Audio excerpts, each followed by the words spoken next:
What's going on, guys? Welcome back to the channel. Jake Shavink here, and just want to remind you guys, of course, that the live show over on the YouTube channel and on Twitter Live will be Thursday and Friday, first 2 days of the NFL draft. Make sure you're here.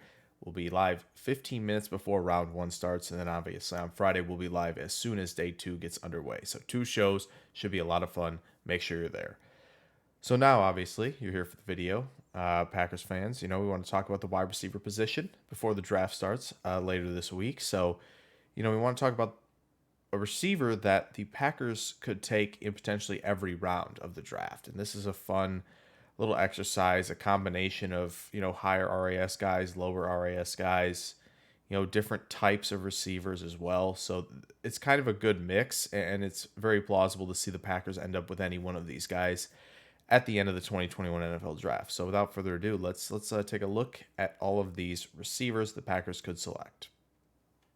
So starting with round one via trade up, kind of cheating here, but I think RASHOD Bateman is definitely in play for the Green Bay Packers just because, 6'0" and 3/8, 190 pounds, but he has that, elite RAS score, just elite separation quickness, elite release game. He's consistently winning on the slant route. He's going to be a guy who can win vertically with his build-up speed. He can stack defenders, has success in contested spots, obviously down to 190 pounds from where most people thought he was at around near 210. So that's something to monitor, especially because he won in a lot of contested spots. But ultimately, I expect him to put more weight back on. I think that the 2020 season with COVID kind of messed him up a little bit, and hopefully he'll get back to that point where he was in 2019.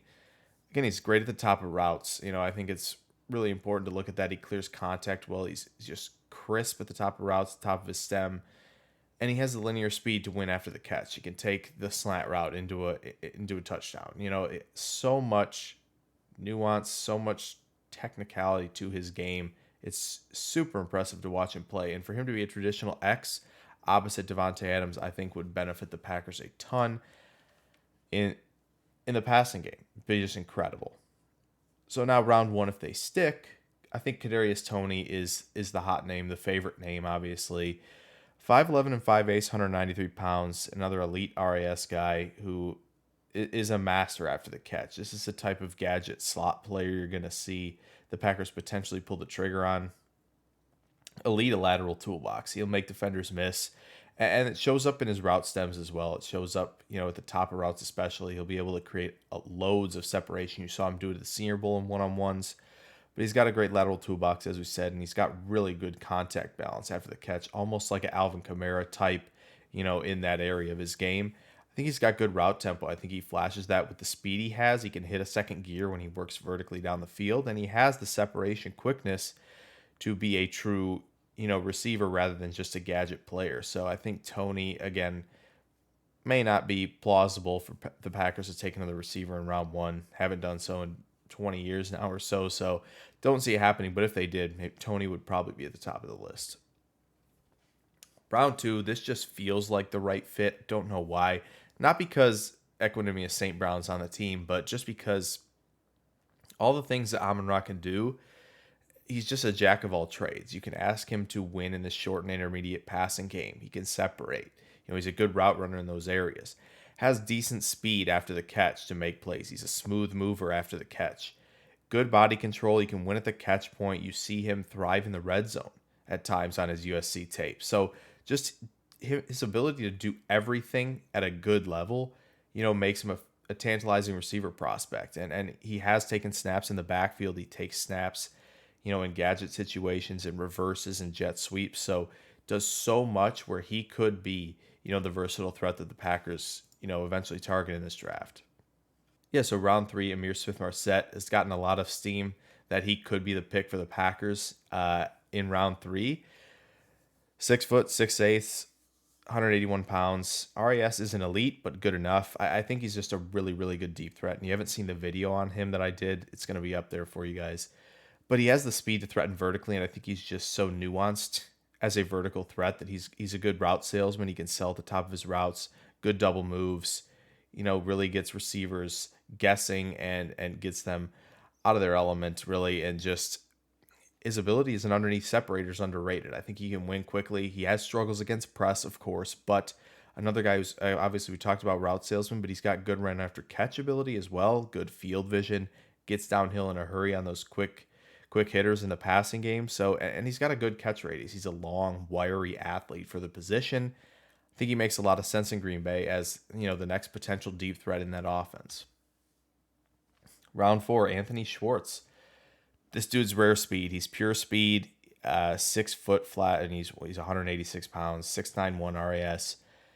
He's just a big time threat in that area. He's going to have the speed to eat up cushion quickly. He has a pretty good release game, actually. He's pretty sudden at the line of scrimmage, gets into his speed release really quick, gets into his stem quickly. He's going to eat up cushion. He's going to be able to win underneath and come back to the football in those hitch comeback routes because of that speed. He's going to get defenders to commit early and flip their hips early. Another guy who can get scheme touches because of his speed that he has after the catch. I think he's somebody that, we talk about scheme touches. Like I said, he's just a guy that you want to get the ball to quickly, and you want to have as a guy who's available for shot plays down the field. So Schwartz, very intriguing player earlier on day 3 as a round 4 target. Round 5, Josh Palmer. A pretty different player than what we've been talking about. Maybe more in the Rashod Bateman category. 6'1" and 2/8, 210 pounds, 7'6" RAS. This guy's just a playmaker. He just is reliable, and he's going to make plays for you. A lot of first down receptions in 2020 for Tennessee. He's got fluid routes, really good body control. He can win with his size and his hands down the field, late in routes as well. Good tracker of the football, and he has success in contested spots. So another player who, isn't the most dynamic athlete, but does so much intangible wise, throughout his routes at the catch point that he's just a receiver that you want to have on your roster. And that's, with the Packers having so many receivers up for free agency, Palmer could be another guy that if the Packers take one early, he's the day 3 pick as just a guy who can be reliable and someone who can mesh with Aaron Rodgers quickly. Round 6, SIMI FEHOKO. A really intriguing player, 6'3" and 7/8, 222 pounds. This is almost like the big slot type at the position. He has the speed to eat up cushion. He can stack defenders. He's very physical, good hands, and he has acrobatic catches on tape. He can win with jump balls.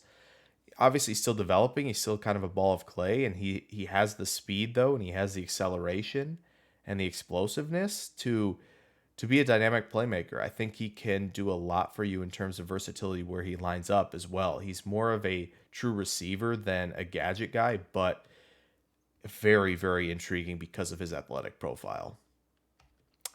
And rounding things out in round 7, RACEY MCMATH from LSU, 6'2.5", 217 pounds. He's the height, weight, speed guy, but he's a special teams ace. He's going to come down and be a gunner. He's going to be helpful on returns. But he has the speed, obviously, to eat up cushion. He's got good catch through contact ability with his size and his frame, and speed becomes a problem after the catch. And so, a guy who's probably going to be a special teamer to start, but can develop into a role player as a receiver. I think that's really as good as you can ask for in round 7, but he makes a lot of sense for the Packers there. So I hope you guys enjoyed this little video on receivers the Packers could select in every round. If you enjoyed it, maybe drop a like, subscribe if you're new. Once again, obviously the live show on Thursday and Friday. Be on the lookout for those. Still a lot more Packers content coming in the days before the draft. Obviously plenty of reactions and film studies after the draft as well. Also shout out 100 subscribers. I appreciate all of you. Here's to the next 100, and here's the hope to get to 1,000, and keep growing. So I'm excited for that. I'll see you guys very soon with more videos, potentially on the wide receiver position as well, but other positions that the Packers need. So until then, farewell.